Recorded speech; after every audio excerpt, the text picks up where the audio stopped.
Hello and welcome to episode 80 of the No Excuses podcast. My name's Anne and I live in Worcestershire in England with my husband Tom. Today is Sunday the 26th of May, so I'm very sorry but I haven't spoken to you for 3 weeks now. And I have no excuses for that, really. There are reasons, but I'm not going to call them excuses. How are you?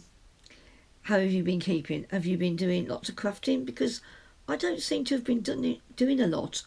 And I think that's one of the reasons why I kept putting off recording the podcast, because I'd hoped to get something finished to show you. Turn off my chair before I accidentally scoot off backwards somewhere or forwards into the table.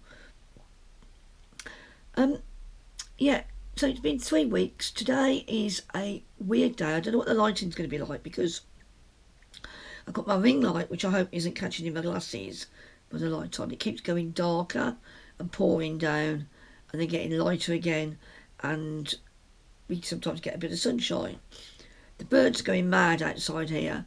I'm trying not to let them distract me, but one of the reasons I sit here is so I can watch the birds on the feeder, and they're getting through an incredible amount of fat balls at the moment. It's like 4 a day, but we have got babies, so you can see parents feeding young uns, and that is one of the reasons why they are depending on the fat balls.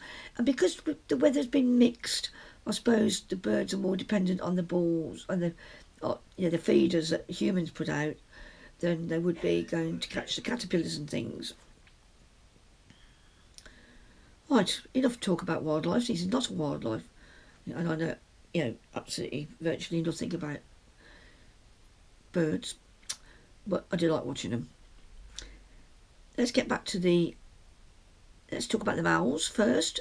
Everything I talk about should be linked down below. And we have 2 make-alongs running at the moment. One is Craft More in 24, and there is an Instagram hashtag on the screen. But please remember to do @SparKnits as well, so that I pick it up for definite, because of what I've said last time.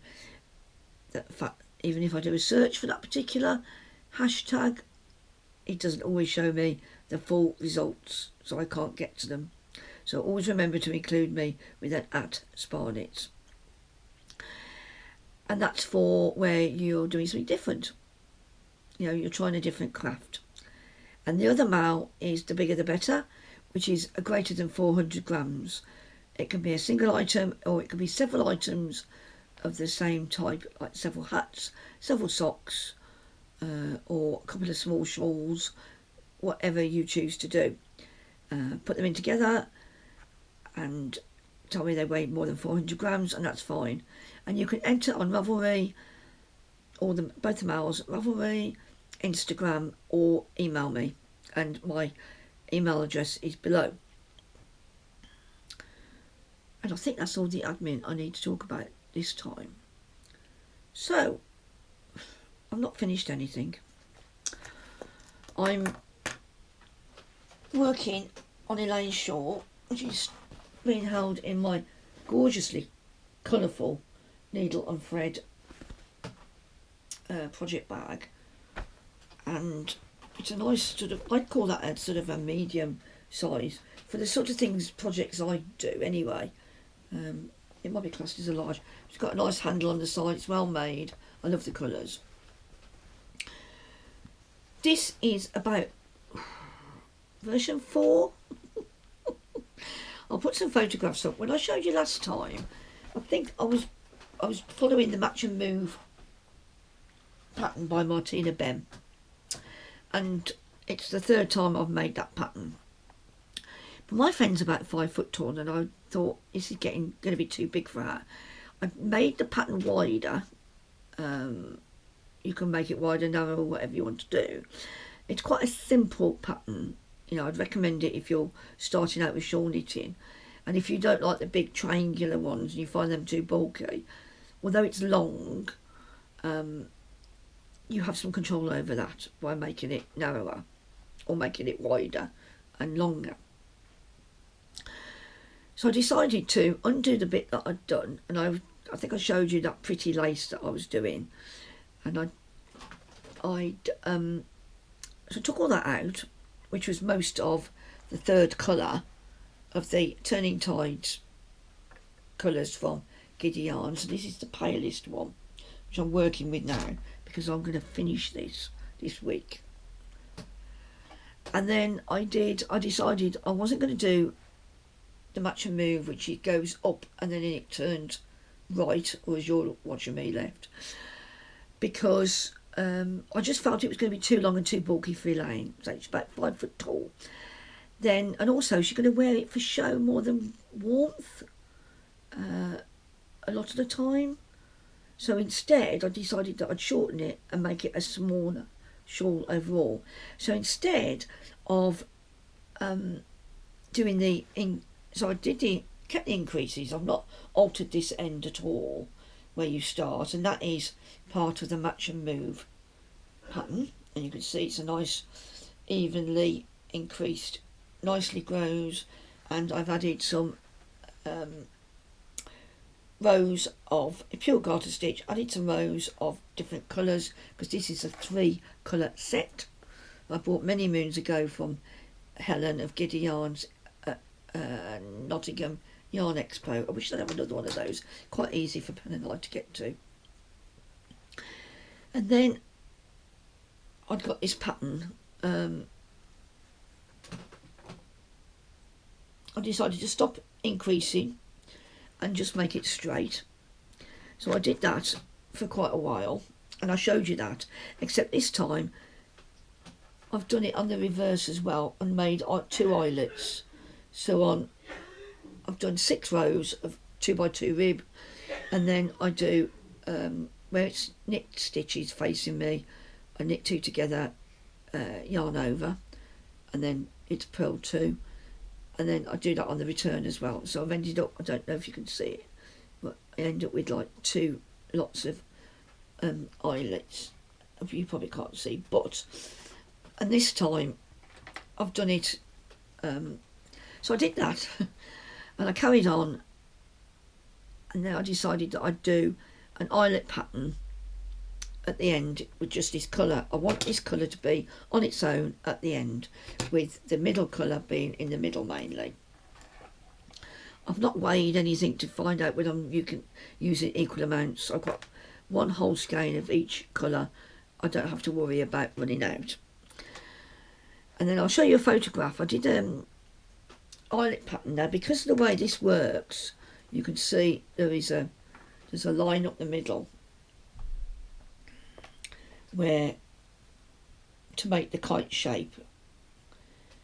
And so I did eyelets that when you're knitting them they appear to be going outwards, but when you cast off or you take them off the needles you can see that they're very clearly just going straight up, and that's because they're being pulled in at the middle.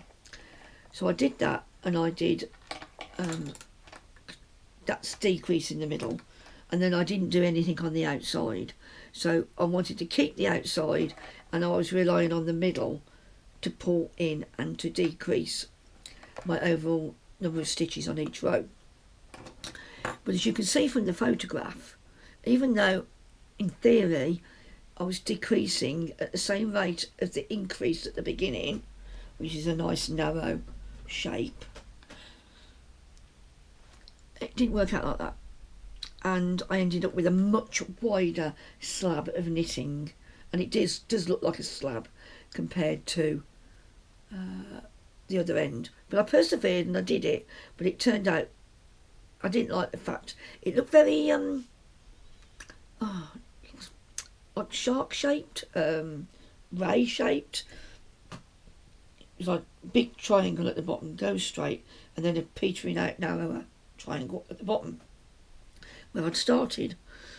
And as you can see from the photograph, although I had no more stitches on there, the eyelets made a big difference. And Tom thinks that he had a look at it for me because explained the maths to him, and he said, yeah, you're doing the right thing. And he thinks that the eyelets counted for 2 stitches, so they took up 2 stitches worth of knitting, which makes sense because you're knitting 2 together, but it should really only take up the space of 1. Anyway, so it doesn't make sense. But it was enough to give it a far looser gauge, because I'd done that every sort of, there was a gap of 10 stitches in between each eyelet, and the eyelets were on every other row. So I undid that again, and I undid it again, and I went further down, and I took out, now I've got 2 narrower blocks of the 2x2 rib there, and then I bring in the paler colour, and I'm about to finish the same rib pattern in the paler colour before I just do plain garter stitch to end. But I'm working my decreases differently, and I haven't got any eyelets once I'm past there. You see, because I've got the rib and the eyelets, I don't think it's going to spread out as much as it did with just the eyelets and the garter stitch. So fingers crossed I can get this finished. And if I look at the edge now, that's where it's straight in the middle bit, and it is actually coming in. If you can see that, it's coming in quite nicely. So I'm hoping I'll get the long tail. If it is wider than that end, as long as it's significantly narrower than what I had before, then I'm going to be happy, and I'm going to leave it, and I'm going to ruin the wool. And I want to give it to her, to be honest, because I want to knit on something else, because I'm getting fed up with it. It's my own fault. I shouldn't mess with things. This is definitely going into, and I probably said this last time, Leslie's modification mail, because I've modified the hell out of it to my own distress or annoyance, or oh dear, the pigeons are mating on the fence again. I don't need any more pigeons. We had a pigeon in the kitchen the other day.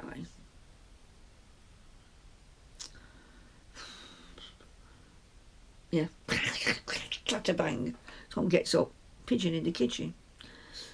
He said, do you want me to kill it or let it go? I said, let it go. I'm not going to eat it. Didn't know how old it was. Pigeon breast is rather nice though.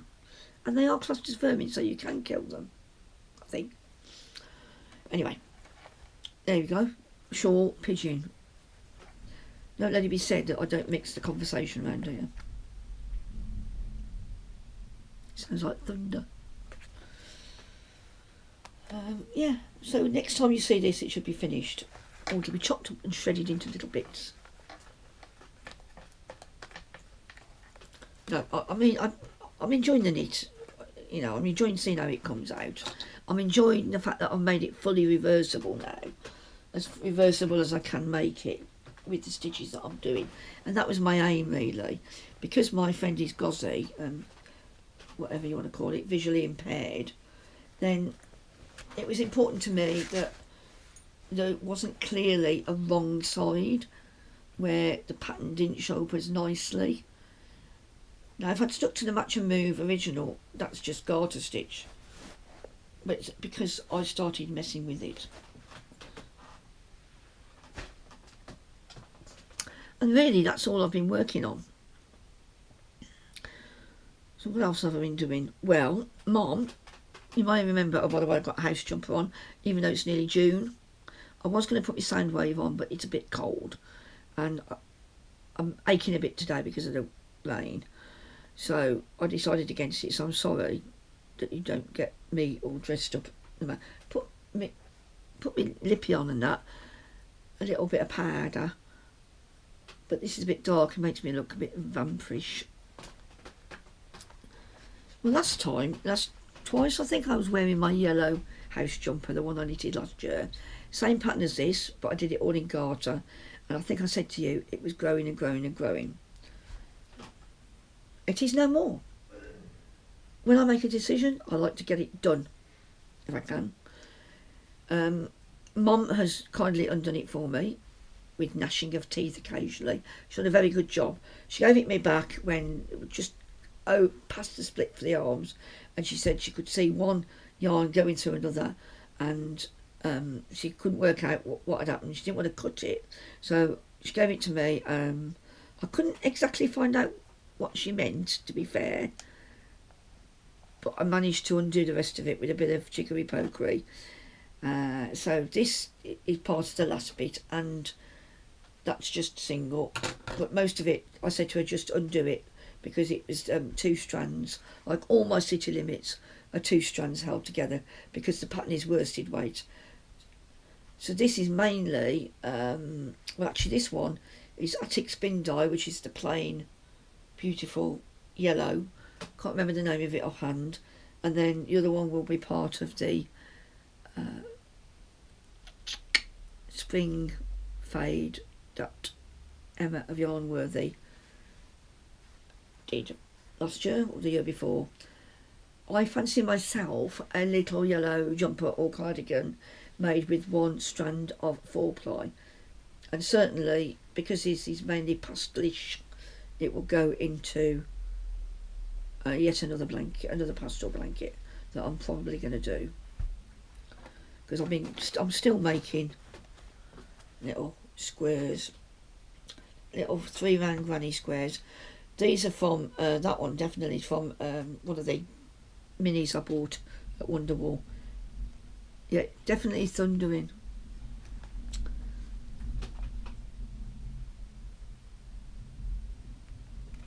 Thundering and lightning. If I jump in a minute, you know why. I used to be terrified of thunder when I was little.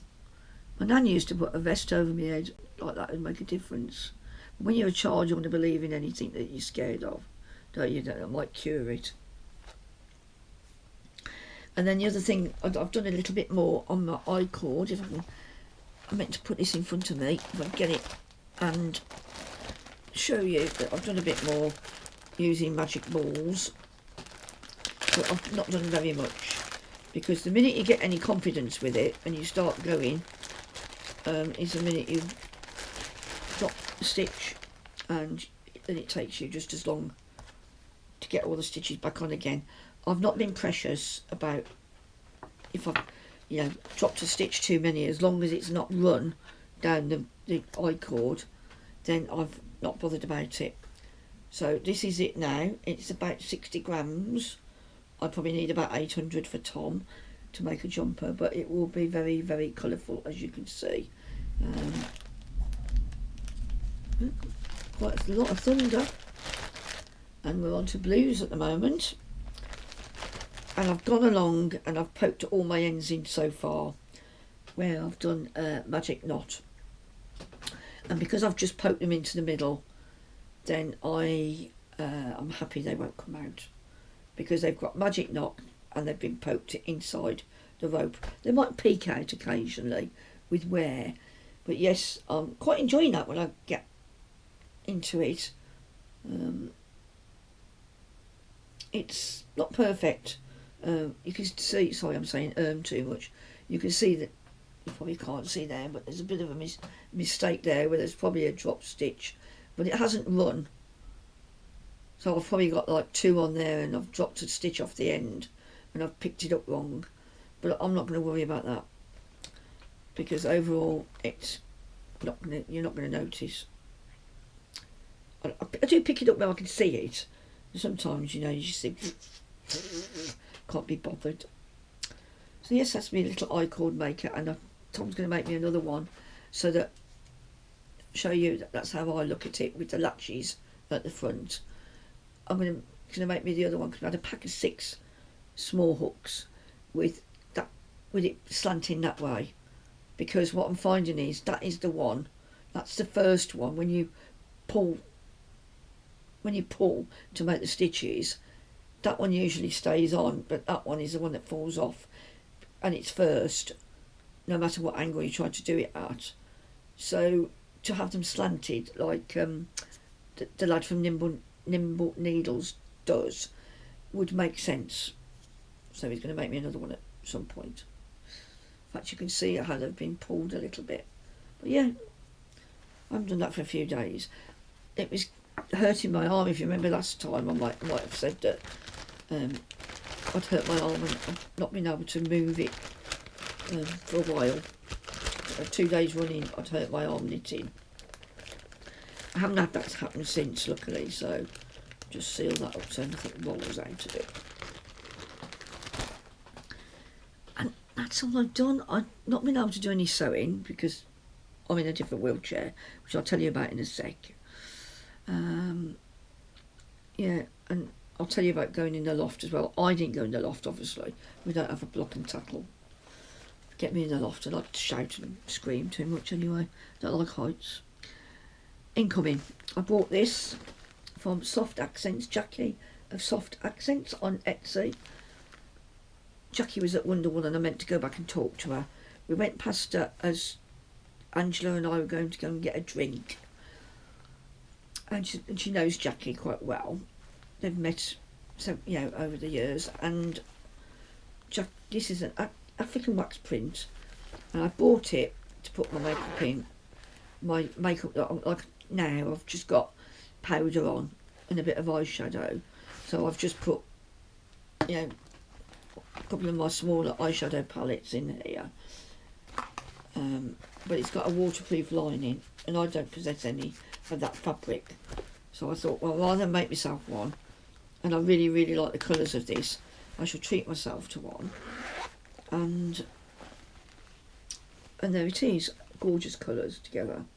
It feels lovely. I don't know why, but I always think, when I read African wax fabric, in my head it's like Barber jackets, and I don't like the feel of them. And they smell horrible when they get dirty. And I always think it's going to be stiff, but it isn't. It's cotton. Lovely. I did want one of her bigger bags, and I left her a note on Instagram, but I don't think she's seen it all. Anyway, but I've got that now instead, so that's great. It's what I needed. And then I received a package in the post.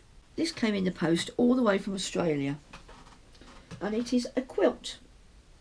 I can't show it all of you. I'm going to put some photographs in because it's too big for me to hold up, but I just wanted you to show you the one panel with the girl on, which is so cute. There we go. You get that there. You see the girl? And this is from Barbara of Bondi or Bondicrafter. I never know how to pronounce that because we've always said Bondi Beach here, but I don't know. I can't remember how Barbara pronounces it. So, now Barbara's been podcasting about the same time as me, and she does a lot of quilting. She's got the most beautiful fabrics, and like me, she keeps buying things, don't you, Barbara? And this is just absolutely gorgeous, and she sent it me because I said I was going to have a go, and it's what she said, a sort of lap size quilt, and it's lovely to snuggle under. I haven't used it yet because I wanted to show you. Didn't want it to get creased, but it's been quilted as well. If you can see the quilt lines on it, and I mean, I just love the colours of this. And then on the binding is all different colours as well around the edge, and then the back of it is Dr. Zeus. I won't open it out because it's I'll never get it folded up again without Tom's help. But I'll put some photographs on the screen. I love the colours. These greens and blues are just absolutely me, and I just love the girl as well. It's just beautiful. Barbara, thank you so much. I was moved to tears when it came. I thought of somebody to put that much effort into sending me a quilt. Now I am going to start quilting because Penelope's Chinwag has done a series of videos showing you how to do the basics. You end up with a lovely product, but it's not advanced quilting, putting like fiddly shapes together. It's how to do something and give you the confidence to get it off the ground. Flash of lightning there, big flash of lightning across the sky. So I am going to be doing quilting, but this is beautiful. It's something I can wear and use in the meantime. You know what I mean?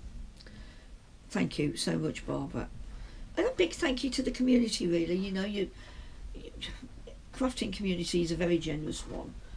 And Barbara's put a label on it somewhere. I need to show you that before. You can see what I mean by being... Normally Tom would hand it me and put it on, so I'll just show you the label if you can see it. Although I don't know whether I took a photograph of the label. Can you see that?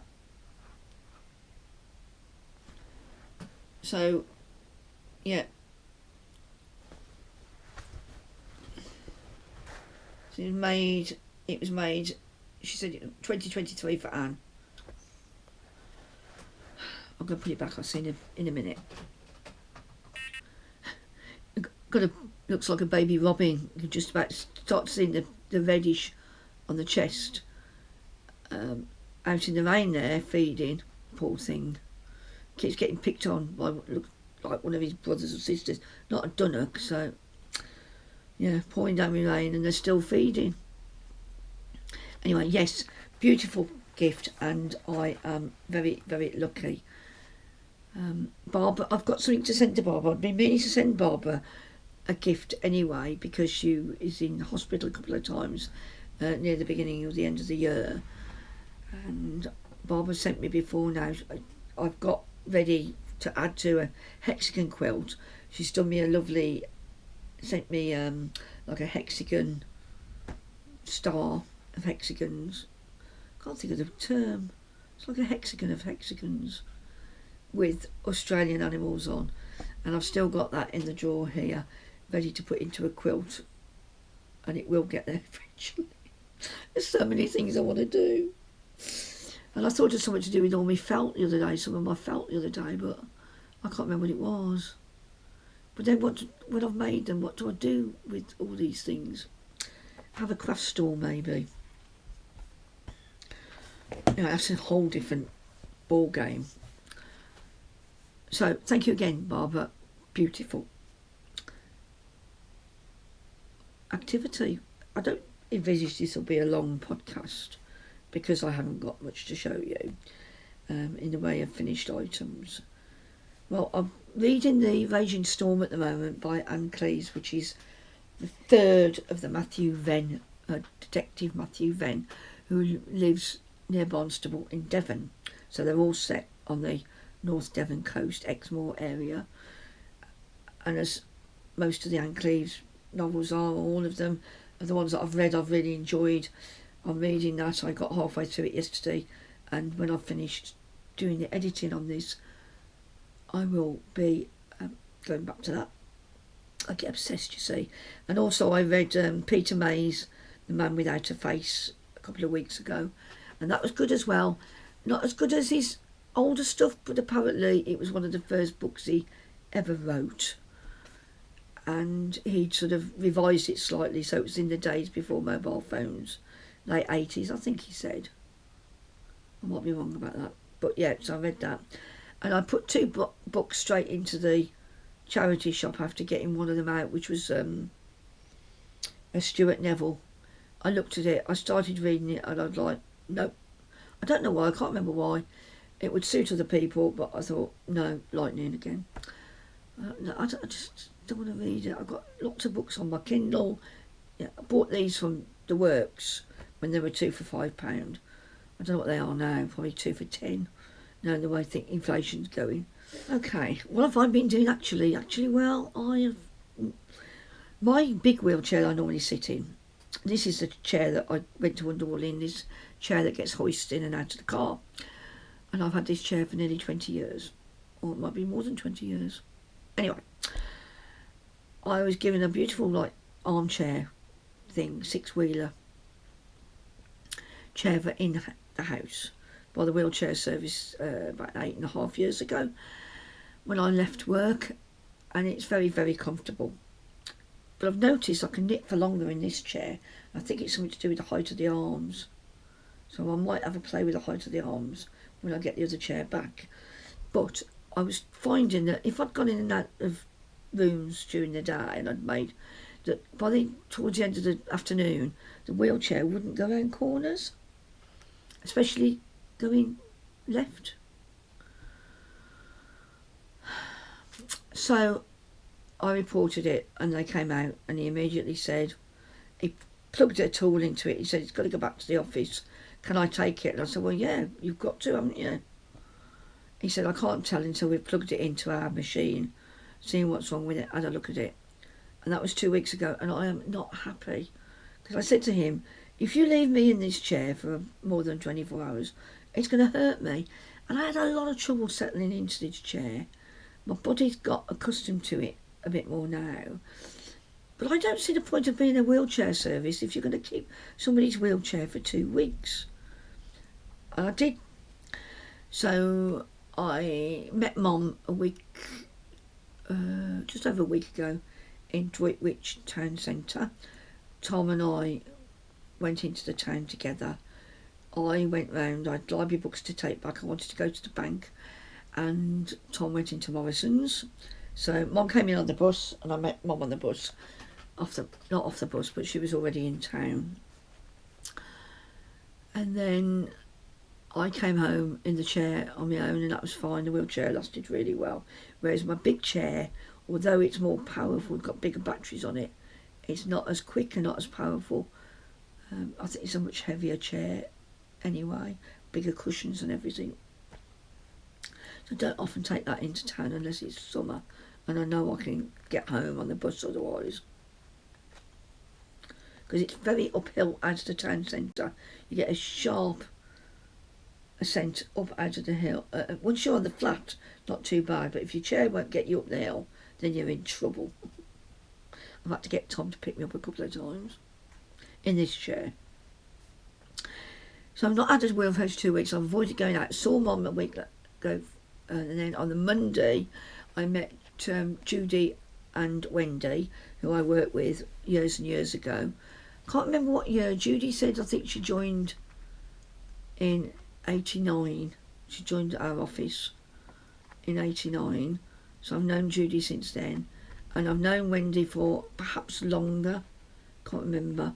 Wendy worked in Bromsgrove and then joined us in Worcester at some point. And I saw Wendy the other week when we went to the Neville Arms. In fact, I think, look at my diary. I was thinking, what have I done since I lost my wheelchair? But of course, I haven't spoken to you since hold on a minute. So good I am at organisation. The 4th of May. So I need to say what I've been doing since the 4th of May. The 4th of May, I visited my mum. Yeah. Oh yeah. Okay. So that means that there are things that I haven't written down. Yeah, I met Judy and Wendy, but I'd seen Wendy on the 9th of May because we went for a meal at the Neville Arms up the road on the Saltway from Droitwich. Wendy lives... Well, she lives about a mile away from the pub at the moment, or a bit more, but she's actually going to move to Bidford. And I will just put this down.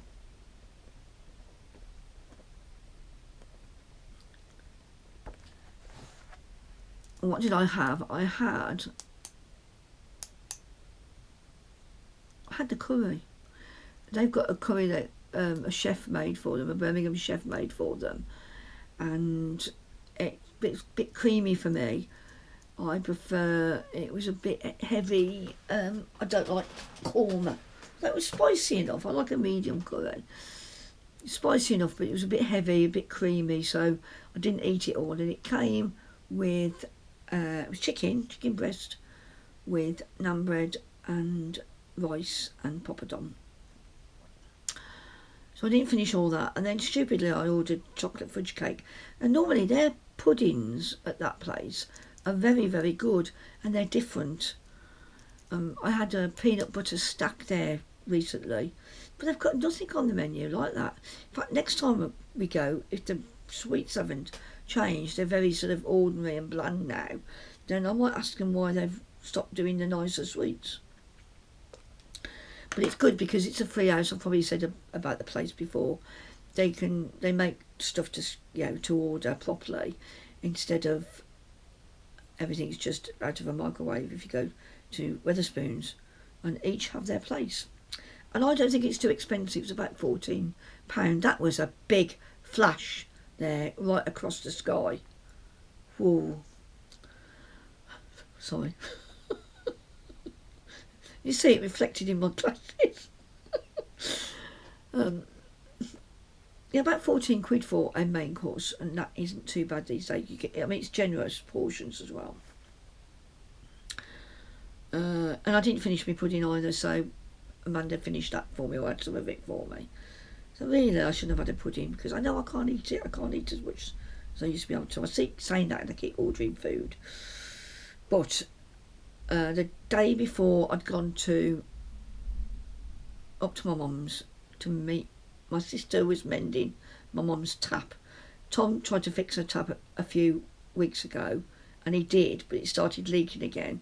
So Juliet ordered her a tap, and then came up, because they live near Oxford, came up and bought the tap and fixed it for Mum.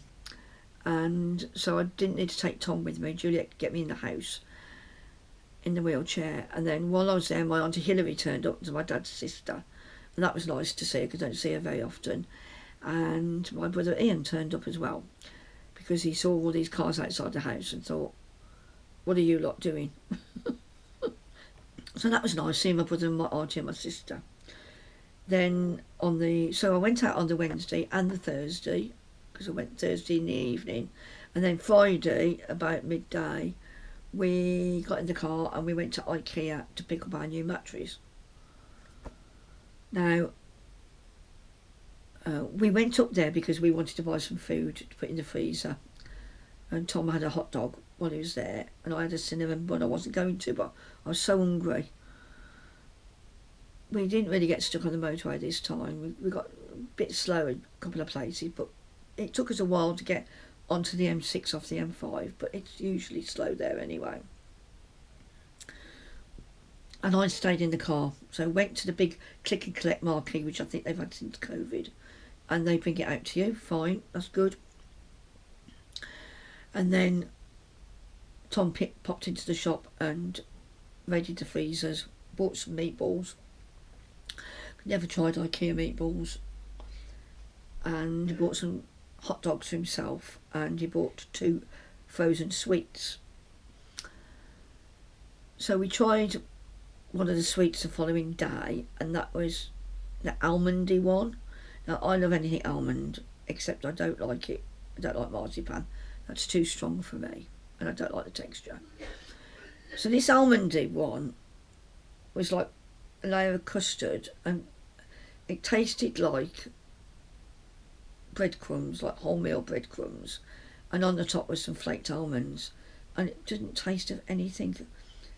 And I'll tell you how bad it was. We threw half of it away, because it says serve 6, but I mean it wasn't very big, wasn't very deep, so we tried to have a quarter each, and I thought it was a waste of calories.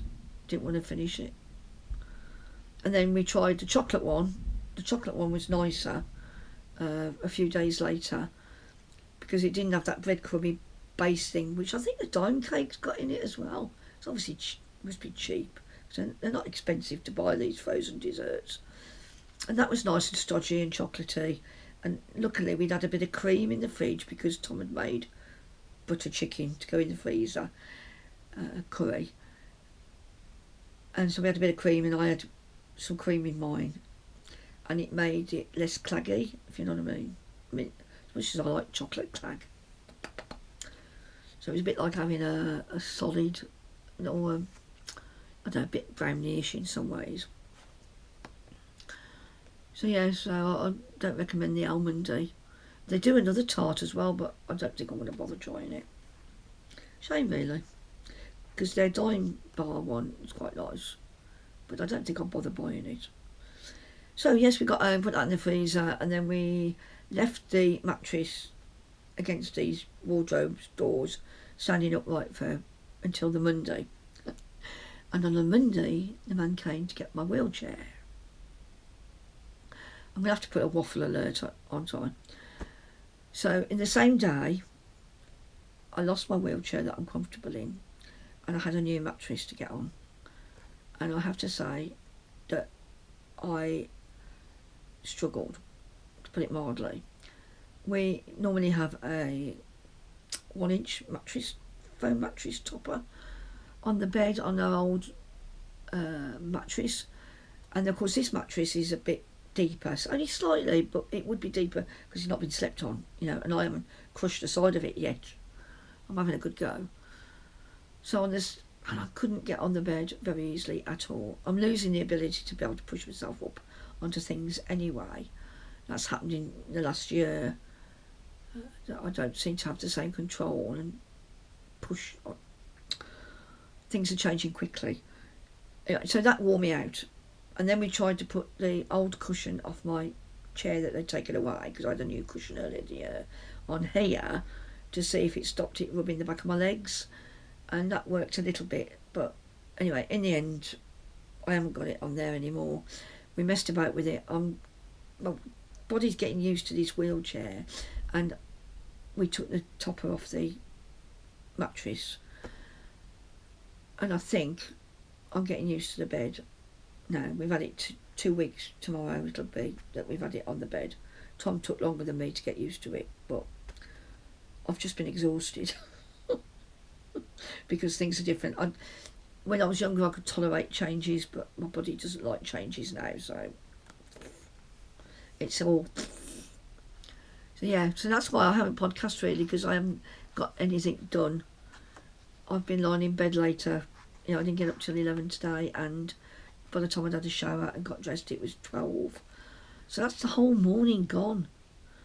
And then I'm falling asleep at about 11:30 in the evening in front of the telly. I'm waking up about, well, I don't go to sleep solidly. I keep waking up because I'm mithering about going to bed. Too much information. All unnecessary, but I'll leave most of it in. Yeah, so I went to Peter's, which is quite a nice garden centre on the edge of Worcester, on the road that sort of runs parallel to the M5. Met Judy and Wendy, and me and Judy shared coronation chicken. So that was a sandwich with a nice salad, decent salad, coleslaw that was nice as well, and a very small bucket of chips. But that was enough for me and Judy. And then Wendy had a ham sandwich, and she enjoyed that, ate all that to herself, fine, you know. And then she said, let's have a cake, I'm going to buy everybody a cake. I said, I don't want one, you know, I'm trying to be good. And she was like, what? They were like teasing me. This is the woman I used to go to the shop for and get cakes when we were based in Worcester, you know, and I'd buy a bag of 5 donuts and you and Karen would have 2 each and all this. Anyway, they shared a raspberry and cream scone, and I felt very sanctimonious, and I didn't have anything, but I was full up with the sandwich, so, you know, that's what matters, isn't it? And I think that's it. So tomorrow we're going up to see Mum, and I hopefully are going to see Maggie and Penny on Wednesday, but I haven't written to Maggie yet. I was just asking Penny for a time, but I'll write to Maggie when I've finished recording this and say, is she free? Because I haven't seen Maggie for months, and I've only seen Penny because we went to Wonderwall. And yeah, I think that's it. I have got some incoming, but we'll talk about that next time. And it's only because I thought I should, because Emma from Yarnworthy's had to close her business, unfortunately. I like her stuff, and she sold a lot of BFL. But I'll show you what I've bought off her. Reduced prices. I wasn't quick enough to get... I decided I wasn't going to buy, and then I went and had a look, because I sort of knew what was in the sale. She'd been advertising it on Instagram. And then the thing that I was interested in had gone, so I thought, I won't have anything then. Tom said, you should buy off her if you've been a good customer.